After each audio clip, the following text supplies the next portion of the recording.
Bom dia, caros alunos do primeiro ano. Mais uma vez aqui voltando para fazer uma revisão sobre as duas primeiras aulas que nós vimos. A questão da escola classicista e, ao mesmo tempo, da escola quinhentista, certo? Então vamos trabalhar da seguinte forma. Olha só. A diferença existente entre o classicismo e o quinhentismo é o local onde exatamente ocorreu o nascimento, como é que eu posso dizer, a aparição dessas escolas literárias, certo? Como o classicismo ocorreu em Portugal e o quinhentismo apareceu exatamente aqui no Brasil.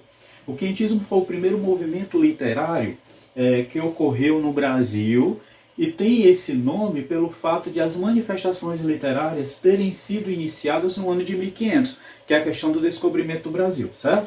Nessa época, a literatura brasileira não tinha sua identidade, porque só existiam índios, eles não sabiam escrever, que foi sendo formada a partir da influência da literatura portuguesa e europeia em geral. Então, a partir do momento que os portugueses chegaram aqui no Brasil, foi que começou a surgir uma literatura. Só que a primeira literatura iniciada no quinhentismo não foi considerada exatamente uma literatura, mas cartas de informação, certo? De como eram as terras, de como eram os nativos que aqui viviam, certo? Como foram as viagens mar afora até chegar aqui na América e serem descobertos, né?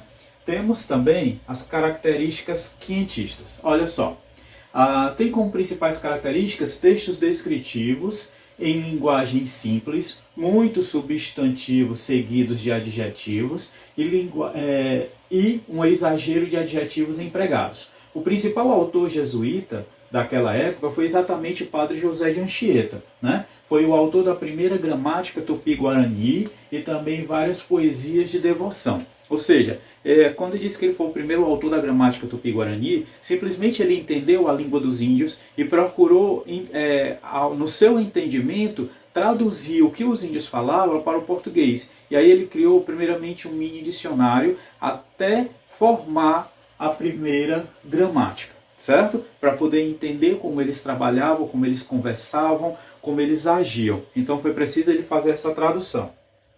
Nós temos também as características classicistas. Primeiro, o racionalismo, ou seja, o sentimento ele não existia, era somente o predomínio da razão, tá? A razão predominava sobre o sentimento. O universalismo, os assuntos pessoais ficaram de lado e as verdades universais passaram a ser privilegiados. Assuntos que decorriam do universo em si passaram a ser assuntos do momento, tá? Perfeição formal, a métrica, a rima, a correção gramatical, o uso, tudo isso passa a ser motivo da atenção. O uso de algumas figuras, mas que eles não entendiam que figuras eram essas ainda, que eram chamadas figuras de linguagem. A presença da mitologia greco-romana, passaram a ver os deuses da Grécia, né? O humanismo, um lado mais humano, o homem dessa época se liberta dos ensinamentos da igreja, ou seja, ele se desmembra, a igreja já não é mais um ponto forte para ele, em si as ações dele, tá? E passa a se preocupar com si próprio, valorizando a sua vida aqui na terra e cultivando a sua capacidade de produzir e conquistar. Porém, a religiosidade não desapareceu por completo, ele continuava a ser religioso, mas os feitos deles aqui na Terra era que estava tendo privilégio. Então, eles tinham que marcar a presença deles aqui na Terra. E isso os deuses faziam com veemência, certo? Temos também autor clássico. O autor clássico que nós conhecemos lá no classicismo foi Luís Vaz de Camões, onde ele trabalhou a questão da arte, a questão da pintura, né? A questão da escultura e mais conhecido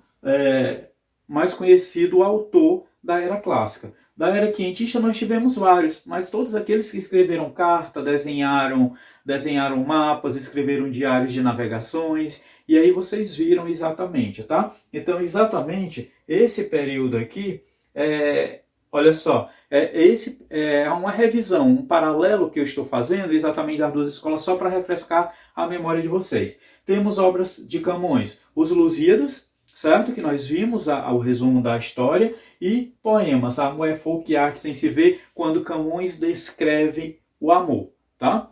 E obras quinhentistas, cartas geográficas, nós temos a descrição da fauna e da flora, documentos informativos de viagem e da nova terra. Então, baseado nisso que acabamos de ver, encerra-se o conteúdo de revisão, certo? Que contém exatamente a era clássica e a era quintista, para a gente dar início a uma nova etapa, uma nova escola literária, para que a gente possa trabalhar seguindo em frente o conteúdo que tem que ser visto nessa era de 2020, ou nesse ano de 2020, tá certo? Então, espero ter refrescado de novo a mente de vocês e que esse conteúdo sirva para um certo tipo de compreensão e entendimento na hora da resolução da atividade, tá bom? Então, fiquem em paz, até o nosso próximo momento, tá certo? Um abraço do tio Marcos,